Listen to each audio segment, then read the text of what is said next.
পশ্চিমবঙ্গের মুখ্যমন্ত্রী মমতা বন্দ্যোপাধ্যায়কে নিয়ে বাংলাদেশের এক ইসলামী বক্তার কুরুচিকর মন্তব্যের তীব্র প্রতিবাদ জানালেন ভাঙড়ের বিধায়ক নওশাদ সিদ্দিকী।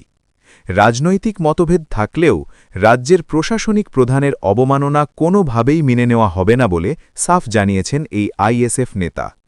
অভিযুক্ত বক্তার বিরুদ্ধে কঠোর ব্যবস্থা নেওয়ার জন্য ভারত সরকারের মাধ্যমে বাংলাদেশের অন্তর্বর্তীকালীন সরকারের কাছে জোরালো দাবি তুলেছেন তিনি। সোশ্যাল মিডিয়ায় ভাইরাল হওয়া ওই ভিডিওর প্রেক্ষিতে নওশাদ জানান, দেশের সম্মান ও মুখ্যমন্ত্রীর মর্যাদা রক্ষায় তিনি আপোষহীন। ওপার বাংলার সাম্প্রতিক পরিস্থিতি এবং হিন্দুদের ওপর হামলার ঘটনার মাঝে এই কুমন্তব্য নতুন করে বিতর্ক সৃষ্টি করেছে। বিদেশের মাটি থেকে ভারতের অভ্যন্তরীণ বিষয়ে এমন হস্তক্ষেপ ও অপমানজনক আচরণের বিরুদ্ধে সরব হয়ে নওশাদ সিদ্দিকী আন্তর্জাতিক স্তরে কূটনৈতিক পদক্ষেপের আহ্বান জানিয়েছেন।